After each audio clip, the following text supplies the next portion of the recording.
வணக்கம் என்னுடைய நண்பர்களே. நேத்தைக்கு போதையில்லா தமிழகம் அப்படிங்கிற தலைப்புல மிகப்பெரிய மக்கள் மாநாடு பொள்ளாச்சியில நடைபெற்றது. இதுல திரு அண்ணாமலை அவர்கள் பேசிய விஷயங்கள்ல ஒரு சில கருத்துக்கள எனக்கு ரொம்ப பிடிச்சமான கருத்துக்கள, என்னுடைய மனதை தொட்ட கருத்துக்கள உங்களோட பகிர்ந்துக்கிறணும்னு ஆசைப்படுறேன்.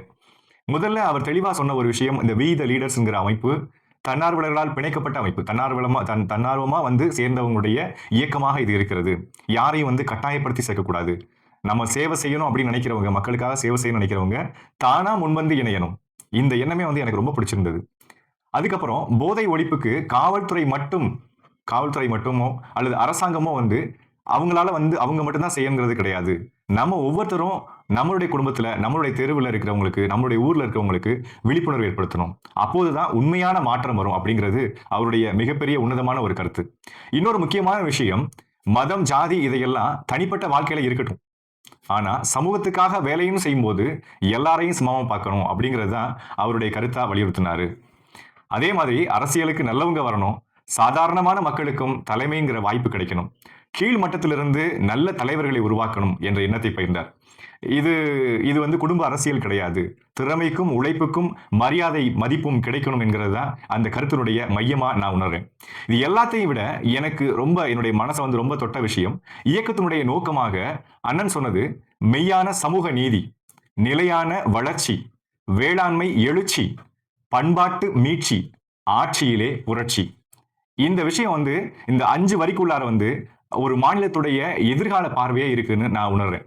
மெய்யான சமூக நீதி அப்படின்னா எல்லாருக்கும் சமமான மரியாதையும் வாய்ப்பும் கிடைக்கணுங்கிறது தான்.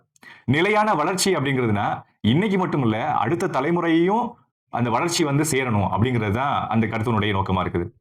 வேளாண்மை எழுச்சி அப்படின்னா நம்ம விவசாயத்தை காப்பாற்றணும், விவசாய உயர்த்தணும் அப்படிங்கிறது தான் அந்த விஷயத்தினுடைய பலனா இருக்கிறது.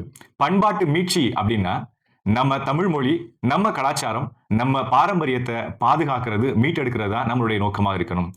ஆட்சியிலே புரட்சி அப்படின்னா அதிகாரம் மாறுவது மட்டுமல்ல, மக்களுக்காகவும் நேர்மையாகவும் வெளிப்படையாகவும் செயல்படணும், நல்ல நிர்வாகத்தை உருவாக்கணும். இது 2031ல கண்டிப்பா நடக்கும். நம்மளுடைய ஆட்சி வரும்போது இவை அனைத்தும் நடக்குங்கிறது தான் அவருடைய கருத்தா இருந்தது. இது எனக்கு ரொம்ப மனசு தொட்ட விஷயமா இருந்தது.